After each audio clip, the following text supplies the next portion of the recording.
செய்வோம். எங்கள் சர்வ வல்லமையுள்ள ஆண்டவரே, எங்கள் பரலோகத்தின் தேவனே, நன்றியோடு உம்மை துதிக்கிறோம், ஸ்தோத்தரிக்கிறோம்.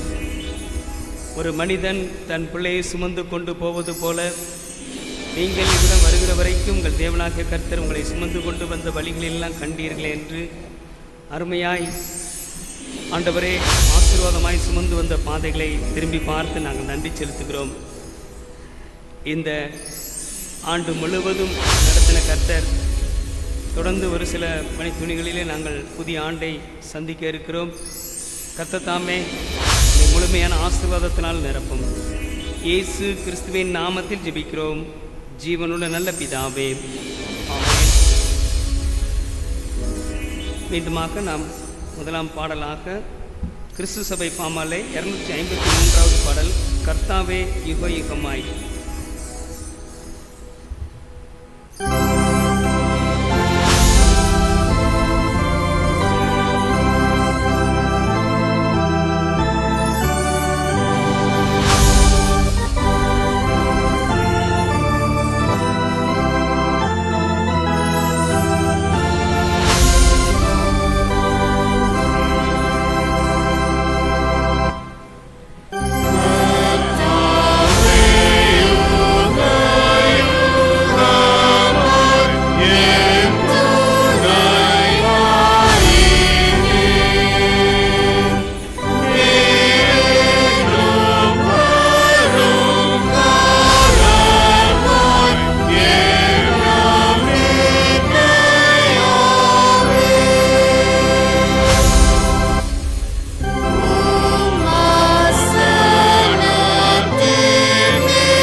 நின்றபடியே ஜெபம் செய்வோம். 18ஆம் பக்கம் முறைமையை நாம் பின்பற்றுவோம். நமக்கு பாவம் இல்லை என்போமானால் நம்மை நாமே வஞ்சிக்கிறலாவோம், நமக்குள் உண்மை இல்லை. நமது பாவங்களை அறிக்கையிட்டால் பாவங்களை நமக்கு மன்னித்து எவ்வித அனிதமும் நீங்கள் நம்மை சுத்திகரிப்பதற்கு அவர் நம்பத்தக்கவரும் நீதியும் உள்ளவர். நான் எழுந்து என் தகப்பனிடத்திற்கு போய், தகப்பனே, பரத்துக்கு விரோதமாகவும் உமது பார்வையிலும் பாவம் செய்தேன். இனியும் உம்முடைய மகள் என்று சொல்லப்படுவதற்கு நான் பாத்திரனல்லன். உம்முடைய கூலிக்காரர்கள் ஒருவனாக என்னை வைத்துக்கொள்ளும் என்பேன். நமது பலவீனங்களுக்காக பரிதபிக்க முடியாத பிரதான ஆசாரியர் நமக்கு இராமல், எல்லா விதத்திலும் நம்மை போல் சோதிக்கப்பட்டும் பாவமில்லாத பிரதான ஆசாரியரே நமக்கு இருக்கிறார். அன்பானவர்களே, நாம் முழங்கால் படியிட்டு மௌனமாக நம்மை நாமே சோதனை செய்வோம்.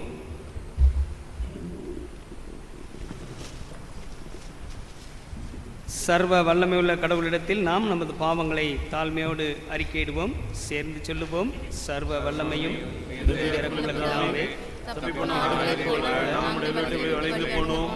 எங்களின் யோசனைகளுக்கும் விருப்பங்களுக்கும் மிக மிணங்கி நடந்தோம். உம்முடைய பரிசுத்த கற்பனைகளுக்கு விரோதமாய் குற்றம் செய்தோம். செய்தகங்களை செய்யாமல் செய்தகங்களை செய்து வந்தோம். எங்களுக்கு சுகமே இல்லை.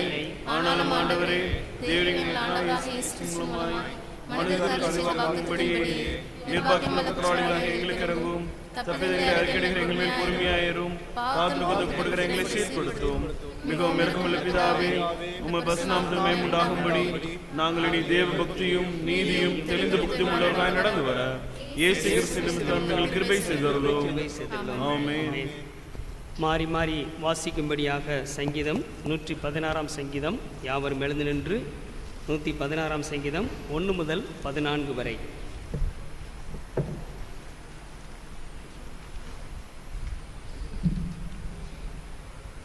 மாறி மாறி வாசிக்க வேண்டிய சங்கீதம் 116 வசனங்கள் 1 முதல் 14 வரை. கர்த்தர் என் சத்தத்தையும் என் விண்ணப்பத்தையும் கேட்டதினால் அவரில் அன்பு கூறுகிறேன். அவர் தமது செவியை எனக்கு சாய்த்தபடியால் நான் உயிரோடு இருக்கும் அளவும் அவரை தொழுது கொள்வேன். மரணக்கட்டுகள் என்னை சுற்றி கொண்டது, பாதாள இடுக்கண்கள் என்னை பிடித்தது, இக்கட்டையும் சஞ்சலத்தையும் அடைந்தேன். அப்பொழுது நான் கர்த்தருடைய நாமத்தை தொழுதுகொண்டு, கர்த்தாவே, என் ஆத்துமாவை விடுவியும் என்று கெஞ்சினேன். கர்த்தர் கிருபையும் நீதியும் உள்ளவர், நம்முடைய தேவன் மனமுருக்கமானவர். கர்த்தர் கபடற்றவர்களை காக்கிறார். நான் மெலிந்து போனேன், அவர் என்னை ரட்சித்தார். என் ஆத்துமாவே, கர்த்தர் உனக்கு நன்மை செய்தபடியால் நீ உன் இளைப்பாறுதலுக்கு திரும்பு. என் ஆத்துமாவை மரணத்துக்கும் என் கண்ணீருக்கும் தப்புவிக்கிறீர். நான் கர்த்தருக்கு முன்பாக ஜீவனுள்ளோர் தேசத்திலே நடப்பேன். விசுவாசத்தேன் ஆகையால் பேசுகிறேன். நான் மிகுதியும் வருத்தப்பட்டேன். எந்த மனுஷனும் பொய்யன் என்று என் மனக்கலத்திலே சொன்னேன். கர்த்தர் எனக்கு செய்த எல்லா உபகாரங்களுக்காகவும் அவருக்கு எண்ணத்தை செலுத்துவேன். ரட்சிப்பின் பாத்திரத்தை எடுத்துக்கொண்டு கர்த்தருடைய நாமத்தை தொழுது கொள்வேன். அனைவரும் சேர்ந்து சொல்லுவோம். நான் கர்த்தருக்கு செய்த பொருத்தனைகளை அவருடைய ஜனங்களிடம் முன்பாக செலுத்துவேன். ஆமென்.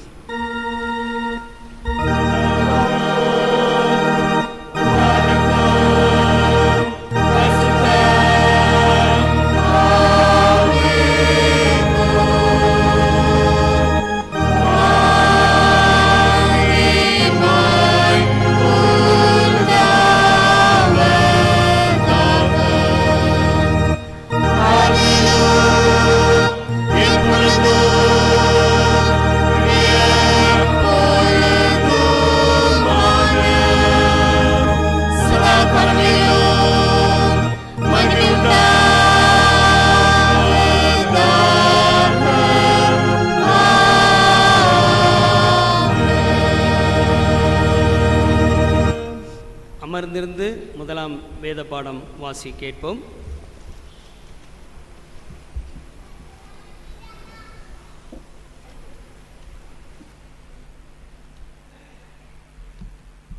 வாசிக்கும்படியாக தெரிந்து கொள்ளப்பட்ட முதலாம் வேத பாடம் 1 ராஜாக்கள் 19ஆம் அதிகாரம் வசனங்கள் 15 முதல் 21 வரை. பக்கம் எண் 456. அப்பொழுது கர்த்தர் அவனை பார்த்து, நீ தமஸ்குவின் வழியாய் வனாந்திரத்திற்கு திரும்பி போய் ஆசகேலை சீயோவின் மேல் ராஜாவாக அபிஷேகம் பண்ணி, பின்பு நிம்சியின் குமாரனாகிய எகுவை இஸ்ரவேலின் மேல் ராஜாவாக அபிஷேகம் பண்ணி, ஆபேல் மேகோலா ஊரான சாப்பாத்தின் குமாரனாகிய எலிசாவை உன் ஸ்தானத்திலே தீர்க்கதரிசியாக அபிஷேகம் பண்ணு. சம்பவிப்பதாவது, ஆசகேலின் பட்டயத்திற்கு தப்பினவனை எகு கொன்று போடுவான். யெகூவின் பட்டயத்திற்கு தப்பினவனை எலிசா கொன்று போடுவான். ஆனாலும் பாகாலுக்கு முடங்காதிருக்கிற முழங்கால்களையும் அவனை முத்தம் செய்யாதிருக்கிற வாய்களையும் உடைய 7000 பேரை இஸ்ரவேலிலே மீதியாக வைத்திருக்கிறேன் என்றார். அப்படியே அவன் அவ்விடம் விட்டு புறப்பட்டு போய் 12 ஏர் பூட்டி உழுத சாப்பாத்தின் குமாரனாகிய எலிசாவை கண்டான். அவன் 12ஆம் ஏரை ஓட்டி கொண்டிருந்தான். எலியா ஏரை ஓட்டி கொண்டிருந்தான். அவன் இருக்கும் இடமட்டும் போய் அவன் மேல் தன் சால்வையை போட்டான். அப்பொழுது அவன் மாடுகளை விட்டு எலியாவை பிறகே ஓடி, நான் என் தகப்பனையும் என் தாயையும் முத்தம் செய்ய உத்தரவு கொடும், அதற்கு பின் உம்மை பின்தொடர்வேன் என்றான். அதற்கு அவன், நீ போய் திரும்பி வா, நான் உனக்கு செய்ததை நினைத்துக்கொள் என்றான். அப்பொழுது அவன் இவனை விட்டு போய் ஓர் ஏர் மாடுகளை பிடித்து அடித்து ஏரின் மரமூற்றுகளால் அவைகளை இறைச்சியை சமைத்து ஜனங்களுக்கு கொடுத்தான். அவர்களின் சாப்பிடத்த பிறகு அவன் எழுந்து எலியாவுக்கு பின் சென்று அவனுக்கு ஊழியம் செய்தான். வாசிக்கும்படியாக தெரிந்து கொள்ளப்பட்ட முதலாம் வேத படம் வாசித்து முடிந்தாயிற்று. கிறிஸ்துவை மகிமை உண்டாவதாக. அமர்ந்தவாறு இந்த பழைய ஏற்பாட்டு வார்த்தையை நாம் கேட்போம். அன்பு ஆசிரியர் டேவிட் சாமுவேல் அவர்கள் கர்த்தருடைய வார்த்தையை, பழைய ஏற்பாட்டு வார்த்தையை பகிர்ந்து கொள்வார்கள்.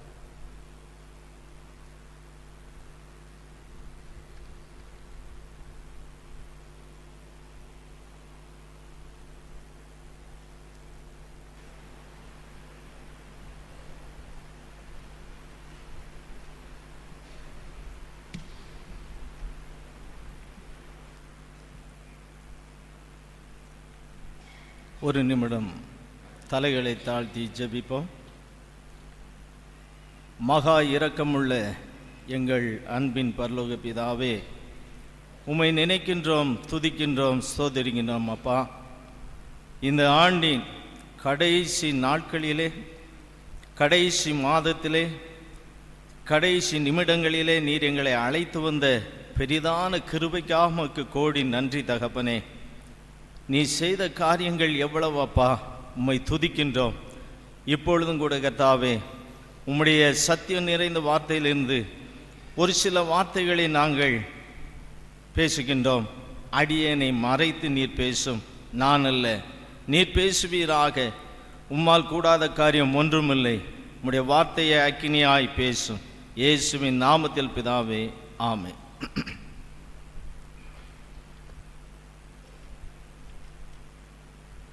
இந்த நாளிலேயும் 2025 ஆண்டின் கடைசி மாதத்திலே, கடைசி நாளிலே, கடைசி நிமிடங்களாக இருக்கக்கூடிய இந்த வேளையிலே தேவனாய கர்த்தருக்கு நாம் நம்முடைய உள்ளத்தின் ஆழத்திலிருந்து நன்றிகளை செலுத்துவது மிகவும் மிகவும் நல்லது. ஏனென்றால் ஒரு வருடம் தேவனாய கர்த்தர் நம்மை கண்ணின் மணி போல, கோழி தன் குஞ்சுகளை செட்டையில் மறையிலே மறைக்கிறது போல அழகாக நம்மை பாதுகாத்து அரவணைத்து ஒரு சேதம் இல்லாதபடி நம்மை பாதுகாத்து வந்தாரே. அப்பேற்பட்ட ஜீவனுள்ள தேவன் எவ்வளவு அன்புள்ள தெய்வம், எவ்வளவு இரக்கமுள்ள தெய்வம். சங்கீதக்காரன் அதைத்தான் சொல்லுகிறான். 103வது சங்கீதத்திலே நாம் பார்ப்போமானால், அங்கே வாசியுங்கள். 103வது சங்கீதம் 1வது வசனம் வாசியுங்கள்.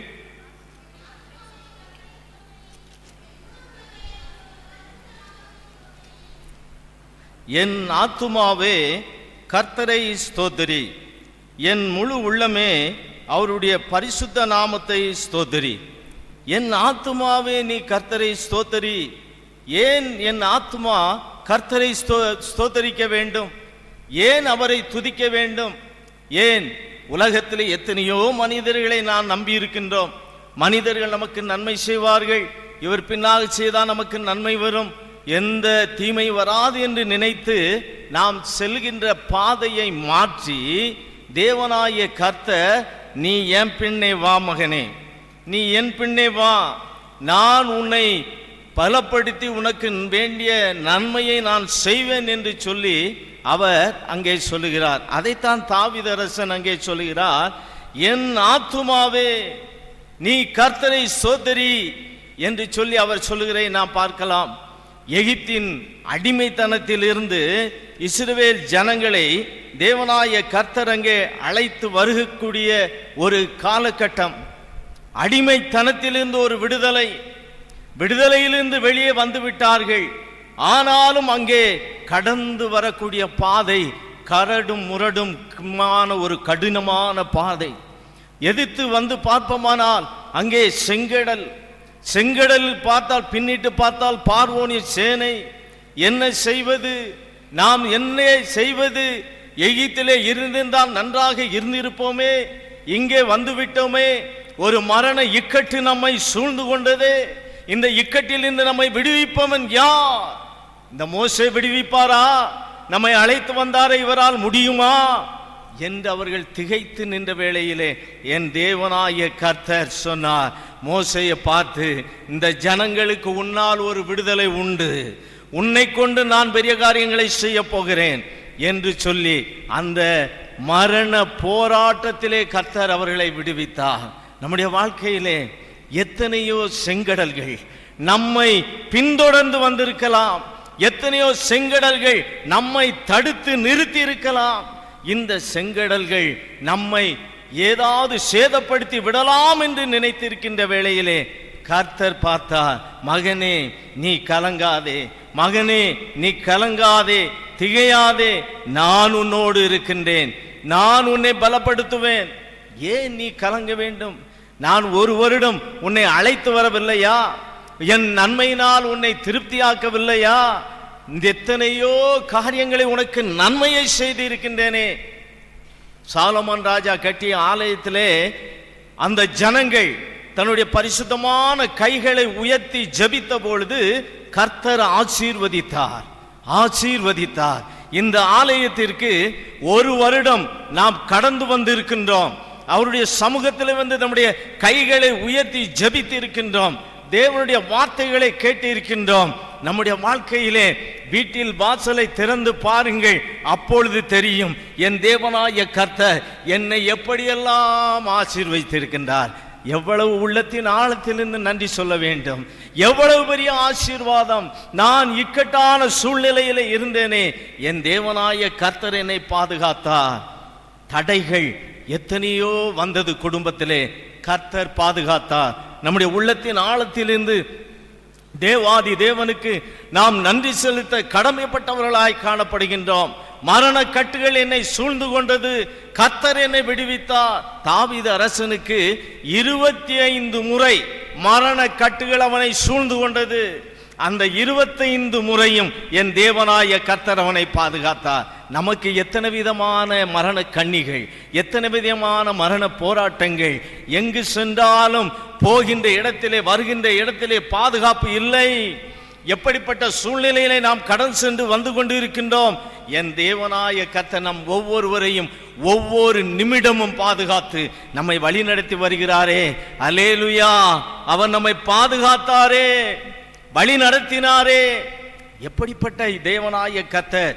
ஆம், நம்ம எங்கே பார்ப்போமானால் நம்முடைய குடும்பத்திலே இருந்தாலும் சரி, சுற்றுச்சூழலிலே இருந்தாலும் சரி, எத்தனையோ மக்கள் நமக்கு விரோதமாக எழும்பி இருப்பார்கள், எத்தனையோ தீமையை நமக்கு விரோதமாக செய்து இருப்பார்கள். உன் வீட்டாரை உனக்கு சத்துரு என்று சொன்னது போல அங்கே யோசேப்புக்கு அவனுடைய சகோதரனே அங்கே என்ன செய்தான்?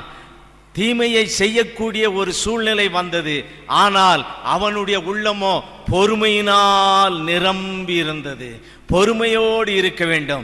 தேவாதி தேவன் நமக்கு செய்த காரியங்களுக்கு பொறுமையோடு அவருக்கு நன்றி சொல்ல வேண்டும். இது நன்றி சொல்லக்கூடிய ஒரு நல்ல வேளை. ஏனென்றால் தேவனாய கர்த்தர் இந்த கடைசி நிமிடங்களிலே, இன்னும் சில மணி துளிகளிலே ஒரு புது வருடத்துக்குள்ளாக நாம் கடந்து செல்ல போகிறோம். பழைய வருடம் நம்மை எப்படி வழி நடத்தினது, அதிலே நாம் எப்படி கடந்து வந்தோம், எத்தனை நன்மைகளை பெற்றோம், கர்த்தர் நம்மை எப்படி வழி நடத்தினார், நம்முடைய பிள்ளைகளுக்கு எப்படி வழி நடத்தினார், எத்தனை நன்மைகள், சொல்லி முடியாத நன்மைகள். எத்தனை நாவிருந்தாலும் சொல்ல முடியாது ஐயா, எத்தனை நாவிருந்தாலும் சொல்ல முடியாது. கர்த்தர் அப்படிப்பட்ட பெரிதான நன்மையினாலே நம்மை நிரப்பி இருக்கின்றார். அங்கே நாம் பார்ப்போமானால் தாவீதுக்கு இப்பேற்பட்ட எத்தனையோ காரியங்கள் வந்தது.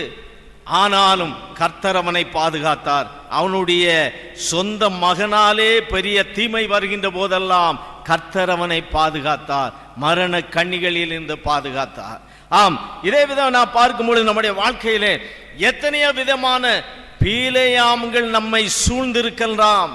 எத்தனையோ விதமான பீலேயாம்கள் நமக்கு விரோதமாக அங்கே பேசி இருக்கலாம், சாபமிட்டு இருக்கலாம், எத்தனையோ காரியங்களை நமக்கு விரோதமாக பேசி இருக்கலாம், செய்திருக்கலாம்.